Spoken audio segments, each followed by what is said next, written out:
And I call the member for Jagga. Thank you, Deputy Speaker. Well, this is important legislation because it does go to the heart of what sort of superannuation system we want in Australia and what superannuation means for Australians both now and for future generations. And superannuation is absolutely one of the great achievements of the Australian Labor movement. It is a reform that has been grounded in fairness, in dignity and in opportunity. It was built on a simple but powerful idea that after a lifetime of work, Australians should be able to retire with security and independence and with dignity, not with uncertainty.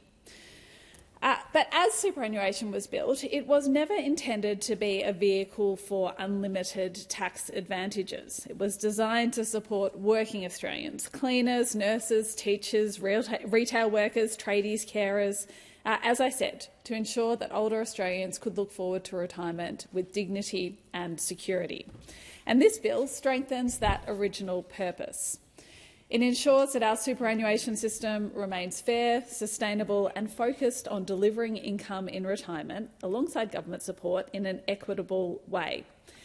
It is important to look at the complete picture of what the government is doing to reform superannuation in Australia. First, by better targeting superannuation tax concessions so that they do remain sustainable and fair. And second, by strengthening retirement outcomes for low-income Australians, particularly women, who have historically retired with less superannuation and less security. And I pay tribute to the number of women who have spoken to me about this inequity and who have campaigned for reform in this space, and I'm pleased that this Labor government is bringing this forward.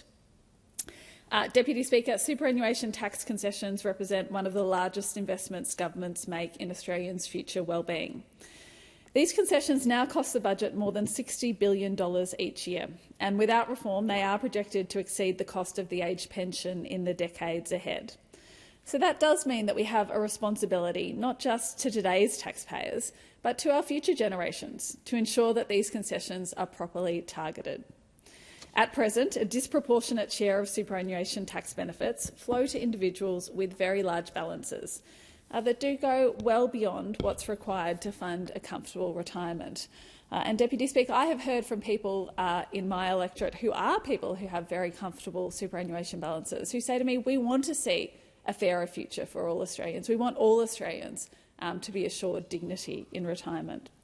At the moment, around 38% of super earnings concessions go to the top 10% of income earners, and more than half go to the top 20%.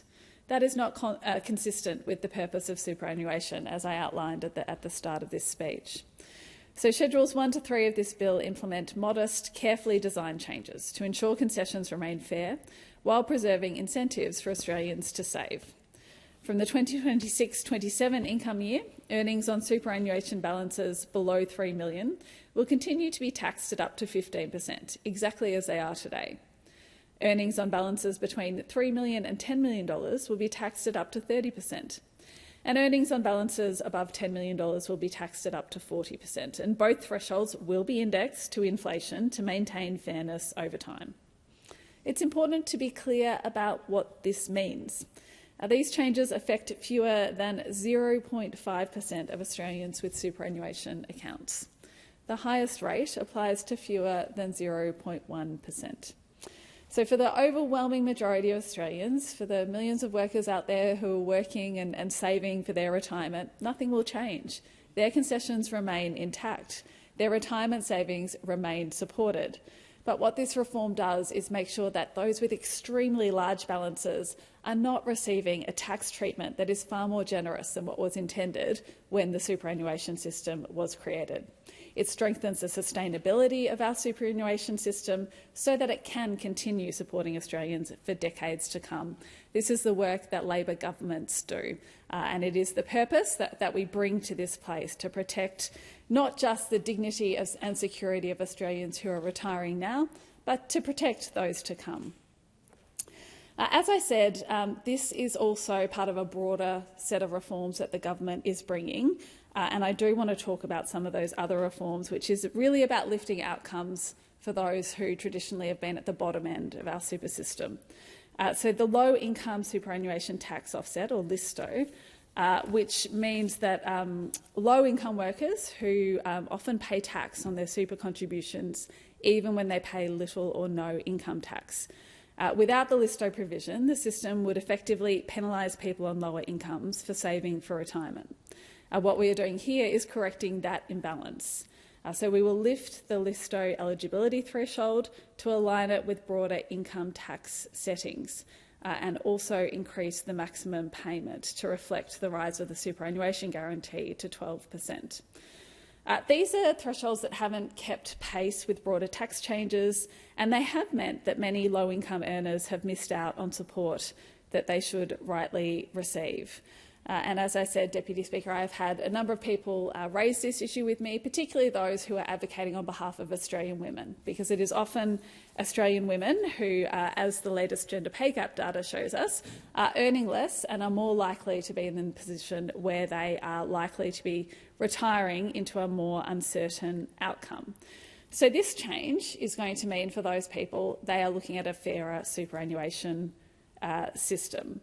It will mean that, again, we're putting in place those principles of having a system that supports people who work hard, who want security and are looking for dignity in retirement. It's not special treatment.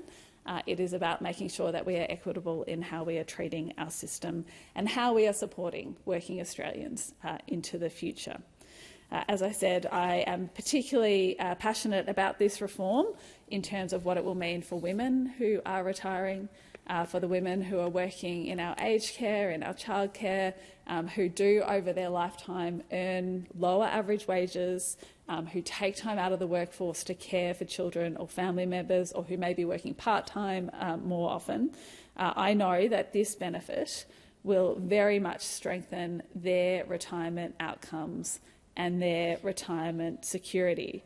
And of course, it comes along a suite of changes that we have made as a government to support working women, including putting superannuation on paid parental leave, acknowledging that this very important payment is something, just like any other workplace entitlement, that deserves to receive superannuation. The work we are doing to drive down the gender pay gap, and I note that while it is too high, it is heading in the right direction, and that is a direct result of the focus that this government brings to improving the conditions of lives for working Australian women, for improving their wages now in industries like aged care, but also for improving the security and the dignity they can look forward to when they come to retirement age, recognising that the work they are doing in our communities is vital and does deserve to be supported into the future. So, as I said, I'm particularly pleased to see this reform as part of the broader work that the government is doing to strengthen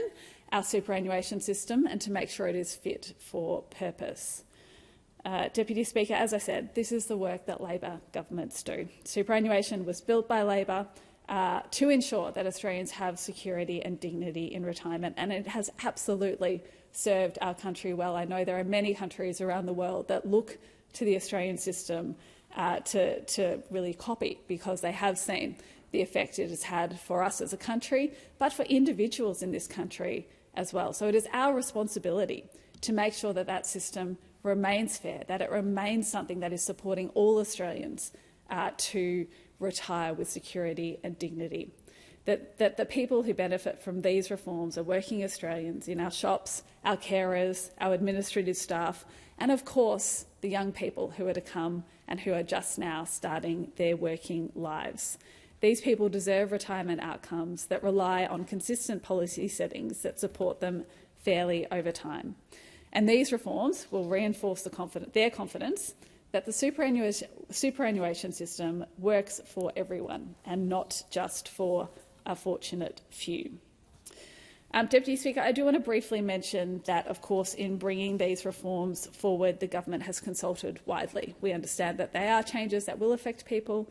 They are evidence-based policy making, and we thank everyone who's been involved in that consultation to help us get to this point of careful design, where we are strengthening retirement outcomes for low-income workers, where we are building a sustainable super system that will deliver for Australians now and into the future.